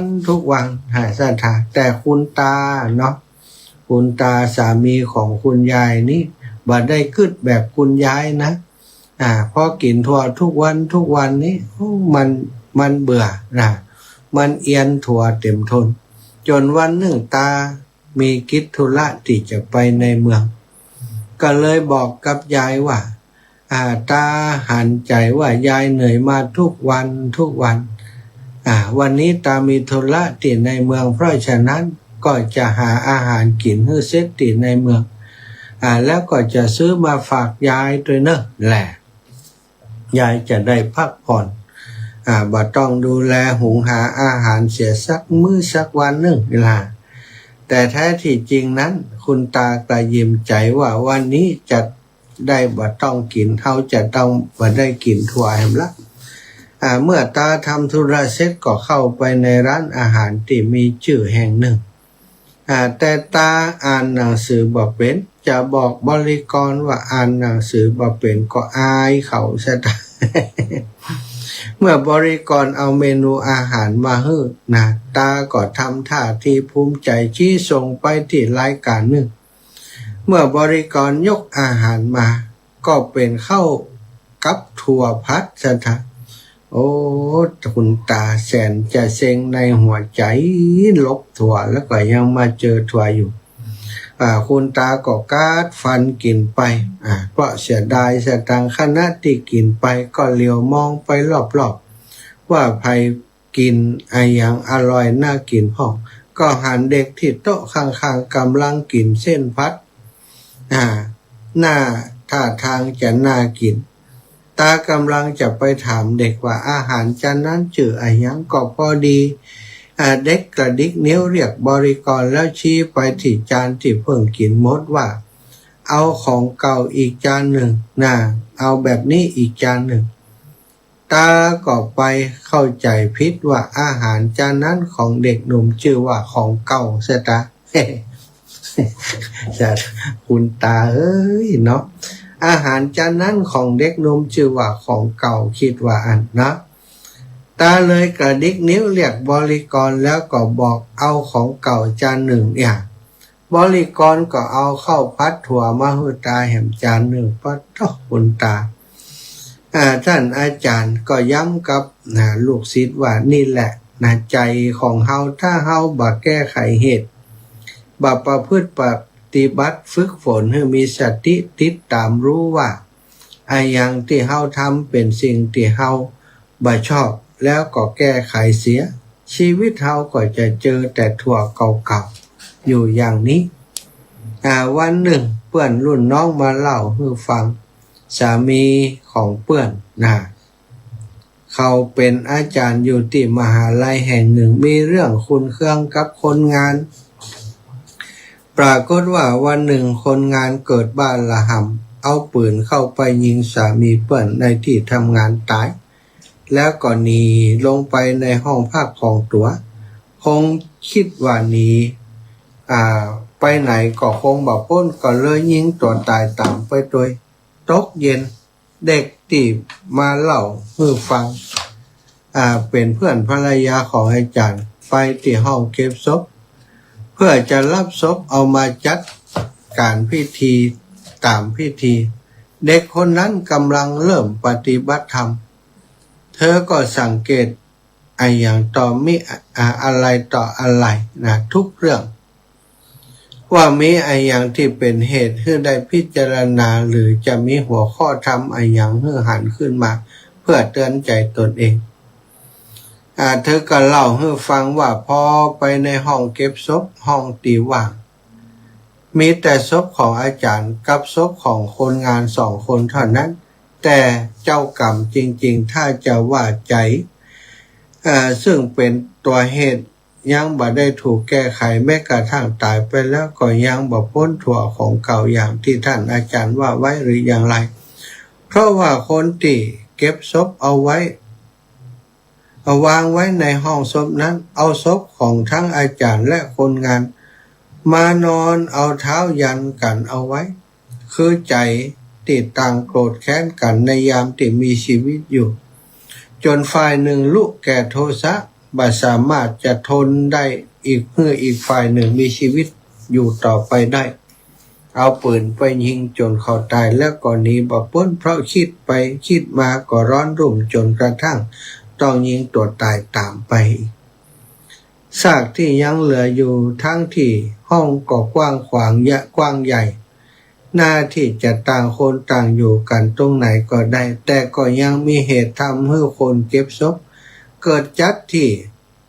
ให้ต้องมาอยู่ประจันบานกันแล้วก็เอาเท้ายันกันไว้เด็กผู้น้องคนนี้ก็เลยนำมาประรบให้ฟังว่าดูเอาเถอะถ้าเฮาบ่เชื่อเรื่องทั่วของเก่าของท่านอาจารย์แล้วเฮาจะอธิบายอย่างใดห้องที่กว้างขวางทั้งยาวทั้งที่มีตั้งเยอะตั้งแยะทำไมเขาจึงจะต้องวางศพให้มาอยู่ในสภาพเอาตีนมายันกันอย่างนี้มันก็ต้องมีเหตุอย่างที่มาโดนใจทำให้ได้เป็นอย่างนี้กระทั่งตายไปแล้วทั้งที่ซากศพช่วยตัวเองบ่ได้แล้วก็ยังต้องมาประจันกันอยู่ให้เกิดเจ็บช้ำน้ำใจอย่างนี้ถ้านึกถึงตรงนี้แล้วน้อมเข้ามาเพื่อที่จะเตือนตนเองเฮาจะหันว่าถ้าใจของเฮาบ่มียังใจของเฮาก็จะเป็นอิสระถึงเขาจะเอาศพไปวางไว้ให้เท้ายันกันเอาไว้เฮาก็คงหันเป็นเรื่องคบขันหรือเฮาก็จะมองผ่านไปโดยบ่คิดว่าเป็นเรื่องสลักสำคัญอย่างนักเนาะจ้ะแต่เมื่อมันมีเหตุอย่างนี้เฮาก็จะรู้สึกอึดอัดคับข้องแล้วก็สะดุดว่าทำไมต้องเป็นอย่างนั้นทำไมต้องเป็นอย่างนี้ทำให้ความงุดหงิดเพิ่มขึ้นมาอีกทำไมจึงต้องเป็นเฮาทำไมฟ้าให้เฮามาเกิดแล้วจึงต้องส่งหมอนี้มาประกบเฮาตัว ถ้าใจมีแผลหรือว่าสะดุดอยู่ที่อย่างแล้วพอสิ่งนั้นเกิดขึ้นมันก็กลายเป็นสถิติครั้งที่1ที่2ที่3ถึงครั้งที่10ที่100ทำให้เหมือนเป็นการเติมเชื้อไฟลงไปทุกวันโลกก็จะนักหนาสาหัสขึ้นเรื่อยๆตรงกันข้ามถ้าเฮาเคลียร์เสียมันก็เป็นเรื่องธรรมดาเนี่ยบางทีฝนมันก็ตกบางทีแดดมันก็ออกแล้วเฮาจะไปเอาเรื่องอย่างกับมันซะถ้าเฮาคิดอย่างนี้หรือว่าน้อมหาเหตุผลมาแก้ไขจนกระทั่งเฮาบ่ไปติดตรงนั้นแล้วก็เหมือนคลายเกลียวออกจากกันวันหนึ่งต่างฝ่ายก็ต่างจะเป็นอิสระต่อกันท่านจึงสอนเฮาว่าบอกว่าอย่างจะเกิดขึ้นให้เฮาอภัยต่อกันโหสิต่อกันใจของเฮาจะได้เป็นอย่างใดใจของเขาก็เป็นอย่างใดก็จะได้เป็นอิสระบ่ได้มาผูกมาพันกันโดยเวรและภัยด้วยความโกรธเกลียดอาฆาตพยาบาทเมื่อหันอย่างนี้แล้วเราจะได้คอยเตือนตัวเองไว้ว่าอย่างเกิดขึ้นก็ตามให้นึกอภัยต่อกันตั้งต้นต่อกันใหม่ถ้านึกอย่างนี้ได้ทันบอกว่าจะไปที่ไหนทุกที่ที่เราไปเราจะจากมาด้วยใจที่เป็นอิสระบ่มีหนี้สินติดตามมาเป็นความทุกข์เป็นความเดือดร้อน ต่อใจตนเองศรัทธาวันนี้มีสารธรรมมาฝากประมาณนี้เนาะเรื่องทัวเก่าหนียังได้ตึงป้นกะ อยู่บ้านคุณยายย่างกินไก่กินเป็นเดือนเป็นปีตายจะไปเสาะกินตั้งนอกคุณตาซ้ำอ่านหนังสือบ่ค่อยกี้เหียเนาะจบป.1สั่งอย่างก็จี้เอากลายเป็นว่าได้ถั่วมากินแถมนั่นไปจะกินแบบอันละอ่อนน้อยที่มันกินเป็นตาดีตาลำพอว่ามันจะสั่งอย่างมันบอกสั่งของเก่าคิดว่าเป็นชื่ออาหาร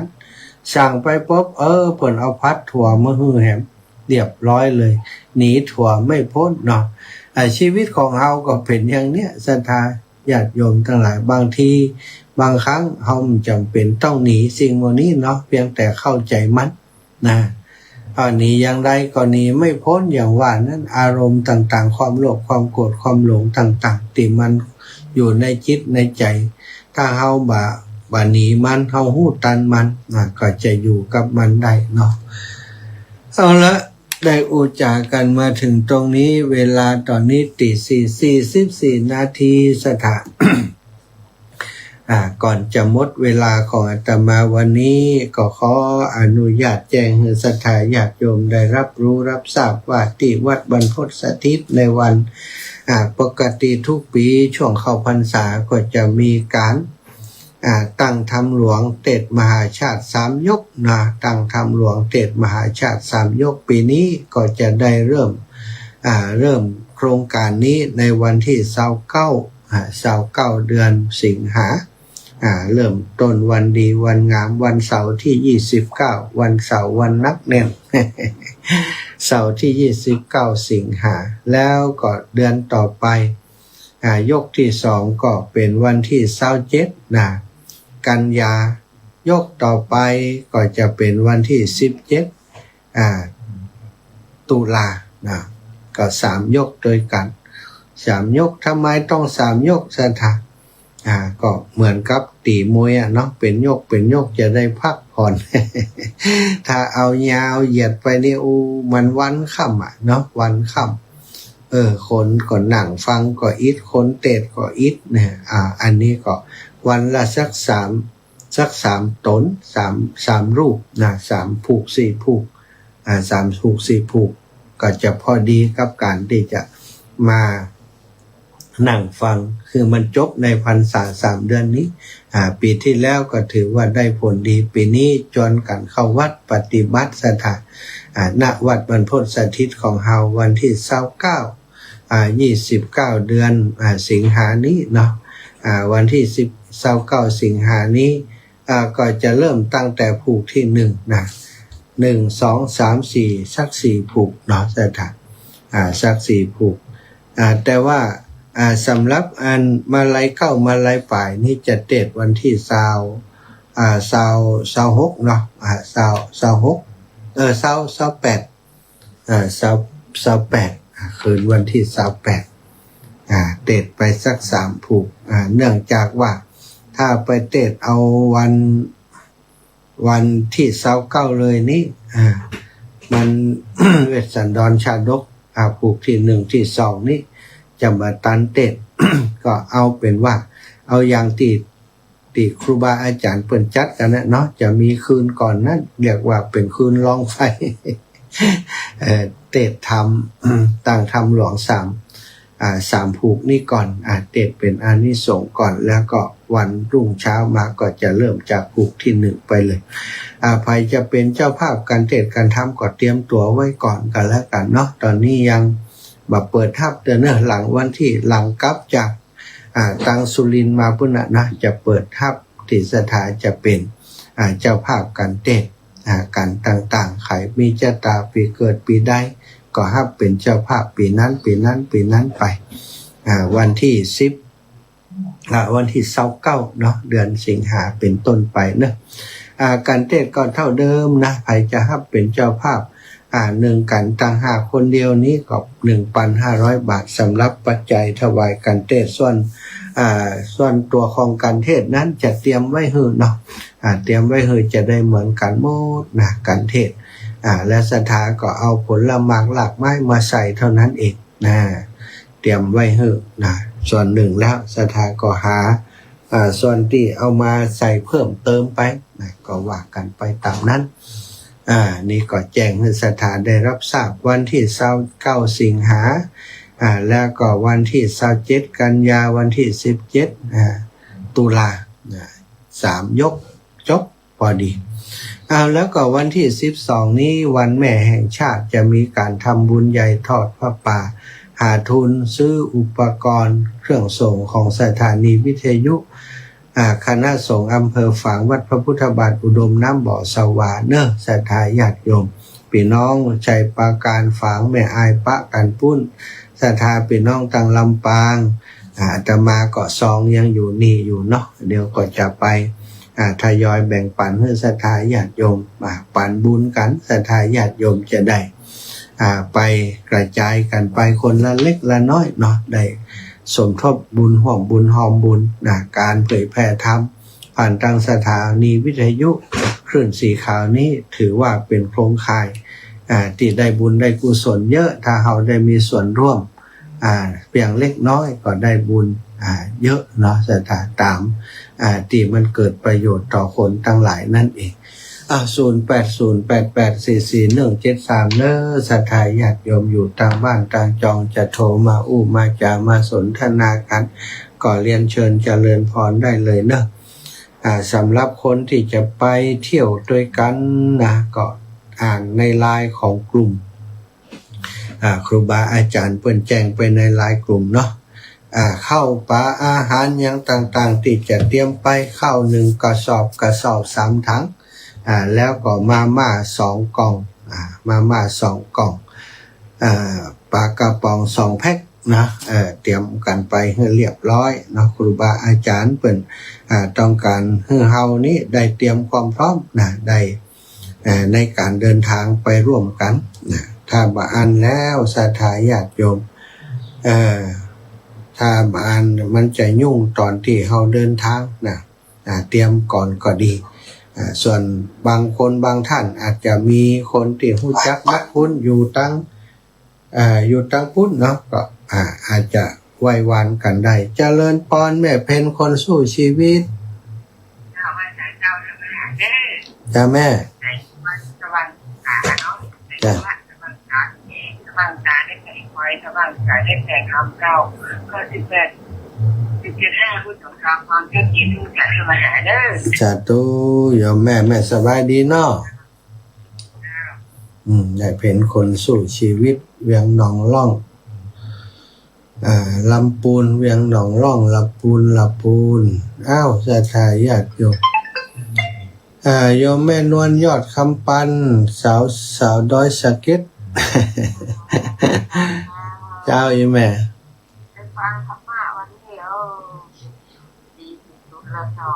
ดีที่สุดตื่นขึ้นมาได้ฟังน้ำฟังธรรมเนาะมีความสุขที่สุดแล้วได้ฟังน้ำฟังธรรม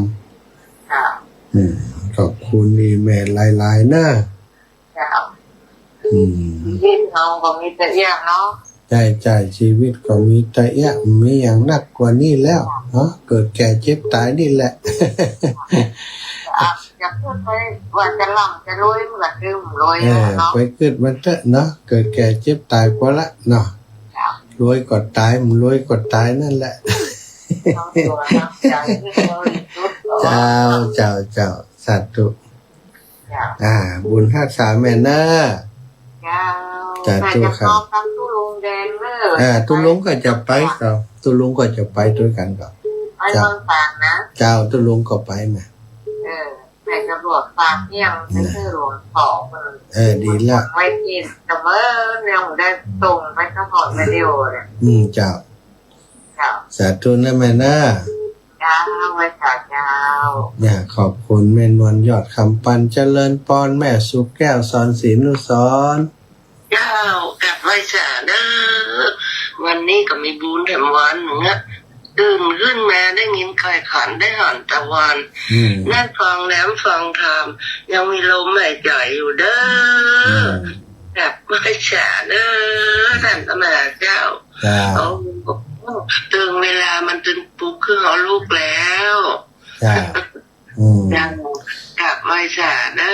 อสาธุสาธุเตรียมตัวจะใส่บาตรที่หน้าบ้านเนี่ยกับเจ้าอ๋อจ้าทุกวันเนาะจ้าว้าวสาธุสาธุเจ้าสาธุค่ะอ้าวสาวเสมิงรับปิงเอาให้เป็นยังได้ไปมาUN เตือนซูเปอร์เอลนีโยจอถล่มโลกผู้เชี่ยวชาญคาดว่าสภาพอากาศจะแปรปรวนนักถึงปี 2570 โดยไทยเสี่ยงเจอภัยแล้งและก่อฝุ่นพิษสะสมหน่วยงานรัฐจึงเร่งวางแผนกักเก็บน้ำสำรองเพื่อรับมือวิกฤตการณ์ขาดแคลนที่อาจจะลากยาวกว่าที่คิดไว้นะก็ขอให้มันบ่ยาวอย่างที่คิดเด้อสัตว์เนาะทั่วโลกมันจะกับบ้านเฮาเนอะเอลนิโญภาวะแล้งผิดปกติเนาะ0808844173 สัทธาญาติโยมขอบคุณติดตามทาง Facebook ไลฟ์เนอะ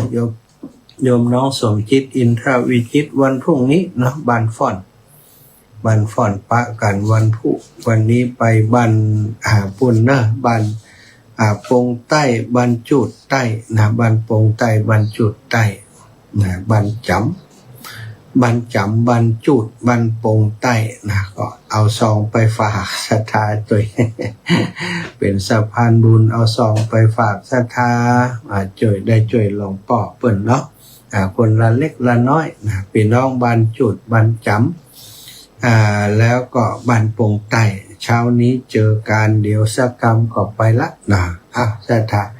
0808844173มีเวลาอีกเล็กน้อยนะยังโทรมาได้อยู่ขอบคุณศรัทธาที่โทรเข้ามาศรัทธาที่โทรเข้ามาเมื่อสักครู่หลายคนหลายท่านนะเป็นกำลังใจให้กันมาบางพ่องก็ฟังเป็นอยู่เบื้องหลังนะอยู่เบื้องหลังการถ่ายทำเป็นพลังเงียบนะบัดโทรเข้ามาแต่ฟังอยู่นะอาจารย์ ก็ขอบคุณเอาพี่น้องตังปังปอยเนาะปังปอยวันที่12นะจะผ่านกลางปังปอยไปแล้วก็จะไปแอวดูธาตุเจดีย์เปิ้นมีคนเปิ้นหอม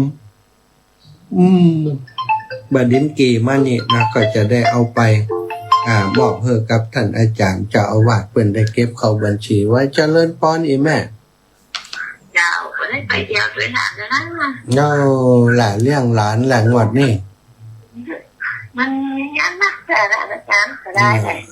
เจ้าเป็นอย่างเนาะแล้วร้องงานกันเนาะไปทุกคนถึงการบวชอยากไปเนาะอยากไปขนาดจะเคยไปแล้วมันได้ไปสักครั้งงานเขาดำกันนักสวงเนี่ยเจ้าอีแม่ธรรมดาที่อื่นก็เหมือนกันเนาะจ้ากำลังใจเจ้าสาธุเจ้าหลานน้อยมันตื่นเด้อกะยังเจ้า